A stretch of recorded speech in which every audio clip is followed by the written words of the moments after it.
Ela era uma americana 2 vezes divorciada, de origem respeitável, mas sem fortuna pessoal. Ele era o futuro rei do maior império do mundo. O que parecia um romance extraconjugal comum se tornou o maior escândalo da história da monarquia, a maior abdicação já vista. Uma mulher conseguiu derrubar um rei e abalar os alicerces da monarquia britânica para sempre. Bem-vindos ao Relicário de Amores, onde desvendamos as histórias de amor mais polêmicas e transformadoras da história. Hoje, eu sou a guardiã do relicário e vou contar como uma mulher que ninguém levava a sério conseguiu conquistar o coração de um rei e mudar o destino da Inglaterra. Se você é novo por aqui, se inscreva no canal e ative o sininho, porque toda semana eu trago os maiores escândalos amorosos da história. E se já faz parte da nossa família, deixa aquele like para me mostrar que está ansioso por essa história explosiva. A história de Wallis Simpson começou longe dos palácios ingleses. Nascida Bessie Wallis Warfield em 19 de junho de 1896, na Pensilvânia, Estados Unidos, ela não tinha absolutamente nada que a predestinasse à realeza. Filha de Tickle Wallis Warfield, que morreu de tuberculose quando ela era apenas um bebê, e de Alice Montague, Wallis aprendeu desde pequena que para conquistar qualquer coisa na vida, ela teria que usar sua inteligência e seu charme. A situação financeira da família era precária. Após a morte do pai, Alice e a pequena Wallis dependiam da caridade do tio paterno, Solomon Davis Warfield, um banqueiro rico, mas rigoroso. Foi ele quem pagou pelos estudos de Wallis na Old Field School, a escola feminina mais cara de Maryland, onde ela sempre se destacou por estar impecavelmente vestida e por sua inteligência aguçada. E charme ela tinha de sobra. Wallis não era uma beleza clássica. Ela mesma dizia: "Não sou uma mulher bonita, não tenho nada de especial para se ver, então a única coisa que posso fazer é me vestir melhor que qualquer outra pessoa." Uma colega de escola relembrou anos depois. Ela era brilhante, mais brilhante que todas nós. Ela decidiu que iria liderar a turma e conseguiu. Mas Wallis tinha algo muito mais perigoso que a beleza, uma personalidade magnética. Ela fazia qualquer homem se sentir especial. Com seus olhos azuis violeta penetrantes e uma figura esbelta, Wallis tinha a rara capacidade de dar atenção total a quem conversava com ela, como se não houvesse mais ninguém no mundo. Em novembro de 1916, aos 20 anos, ela se casou com Earl Winfield Spencer Jr., um piloto naval americano que conheceu na Flórida. Mas o casamento foi um desastre total desde o início. Spencer era alcoólatra, violento e emocionalmente instável. Wallis rapidamente percebeu que havia cometido um erro terrível. Durante os anos tempestuosos com Spencer, ela viveu experiências que moldaram sua personalidade.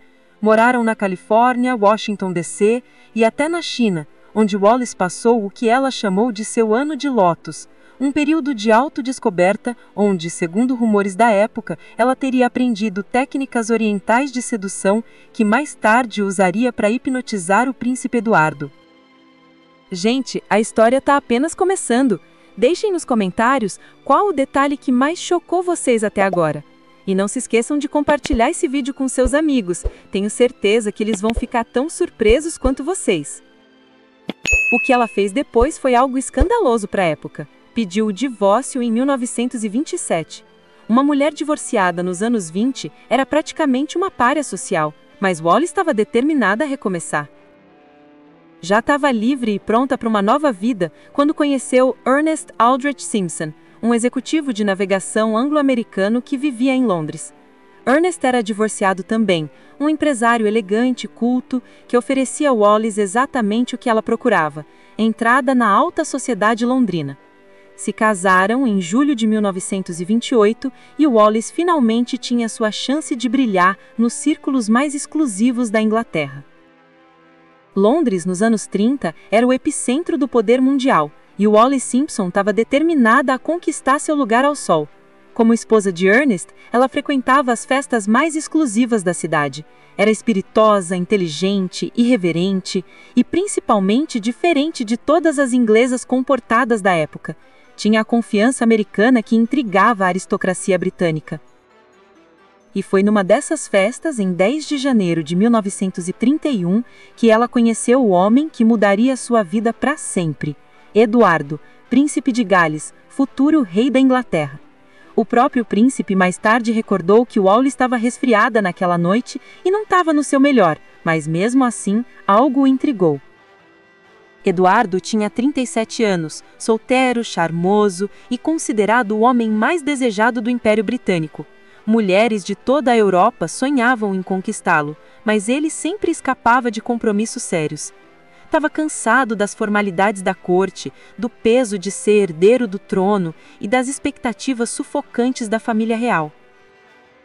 Wallis representava tudo o que ele não podia ter oficialmente: liberdade, modernidade, uma paixão que ele nunca tinha experimentado. Ela não se curvava diante dele como as outras, não o tratava como Alteza Real, o tratava como homem. E isso era irresistível para alguém que toda a vida foi tratado como instituição, não como pessoa. Mas aqui está o primeiro escândalo que abalou a aristocracia inglesa. Wallis ainda estava casada com Ernest Simpson. O que começou como uma amizade, rapidamente se transformou num caso extraconjugal que todos comentavam em sussurros. Por volta de janeiro de 1934, quando Lady Furness, então amante oficial de Eduardo, viajou para Nova York, Wallis havia oficialmente se tornado a nova paixão do príncipe. Eduardo negou veementemente para sua família, mas sua equipe já os havia visto na cama juntos e as evidências de intimidade física eram inegáveis. A transformação de Eduardo era visível para todos. O príncipe, antes conhecido por sua frivolidade, agora estava esclaviamente dependente de Wallis, nas palavras do seu biógrafo oficial. Ela dominava suas decisões, controlava sua agenda social e ele parecia incapaz de resistir a qualquer vontade dela. Em 20 de janeiro de 1936, tudo mudou dramaticamente. O rei Jorge V morreu e Eduardo automaticamente se tornou Eduardo VIII, rei da Inglaterra e imperador da Índia. Wallis pensou que agora ele seria obrigado a se afastar dela para cumprir os seus deveres reais. Ela estava completamente errada. Eduardo estava mais apaixonado do que nunca. No dia seguinte à proclamação de sua sucessão, ele assistiu à cerimônia de uma janela do Palácio de St. James, com Wallis ao seu lado. Era uma quebra flagrante do protocolo real que mandou uma mensagem clara para todo o império. Ele pretendia casar-se com ela. Um novo rei queria tornar Wallis sua queen, mas havia um pequeno problema, que se tornaria uma crise constitucional. Isso era absolutamente impossível. Ela era divorciada, americana, plebeia e ainda estava tecnicamente casada com Ernest Simpson. Para piorar, rumores sobre o passado na China e os relacionamentos anteriores circulavam pelos corredores de Buckingham Palace. A pressão familiar era esmagadora. A rainha-mãe odiava Wallis, abertamente. O irmão de Eduardo, o futuro Jorge VI, estava horrorizado com a possibilidade de ter que assumir o trono. O primeiro-ministro, Stanley Baldwin, foi categórico. Majestade, a senhora Simpson jamais poderá ser rainha da Inglaterra. O povo britânico e o parlamento nunca aceitarão. A igreja anglicana, da qual Eduardo era chefe supremo, também se opôs categoricamente ao casamento. As colônias do Império, Austrália, Canadá, África do Sul, Nova Zelândia, todas rejeitaram a ideia de uma rainha americana divorciada. Wallis, percebendo a magnitude da crise que havia causado, tentou se afastar. Em outubro de 1936, ela pediu o divórcio de Ernest Simpson, mas também declarou publicamente: "Tenho certeza de que há apenas uma solução, que é eu me remover da vida do rei. É isso que eu estou fazendo agora." Mas era tarde demais. Eduardo estava obcecado. Em novembro, quando a crise vazou para a imprensa mundial, ele tomou a decisão mais chocante da história da monarquia britânica. Eduardo então fez algo que abalou o mundo inteiro. Escolheu Wallis em vez da coroa. Em 11 de dezembro de 1936, menos de um ano após se tornar rei, Eduardo VIII abdicou do trono inglês, a primeira abdicação voluntária na história da monarquia britânica. No famoso discurso radiofônico que parou o mundo, ele declarou: "Vocês devem acreditar em mim quando digo que considerei impossível carregar o pesado fardo da responsabilidade e cumprir meus deveres como rei, como desejo, sem a ajuda e o apoio da mulher que amo. Eduardo renunciou a todos os seus títulos reais e se tornou Duque de Windsor. Em 3 de junho de 1937, ele finalmente se casou com Wallis num castelo francês, longe da Inglaterra que o rejeitou. Wallis se tornou Duquesa de Windsor, mas nunca recebeu o tratamento de Sua Alteza Real, uma humilhação que a família real inglesa fez questão de manter até o fim de suas vidas.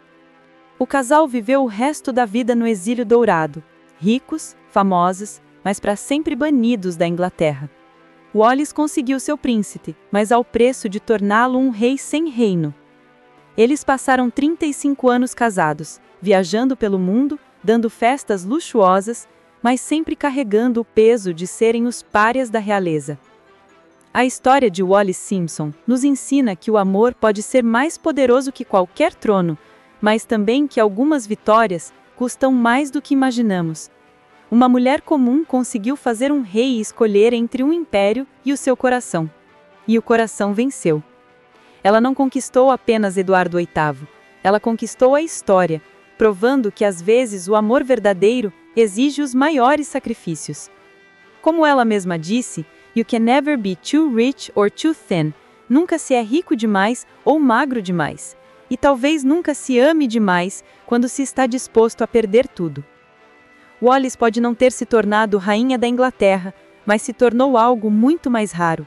A mulher por quem um homem foi capaz de renunciar ao mundo inteiro. E aí, o que vocês acharam dessa história incrível? Deixem nos comentários.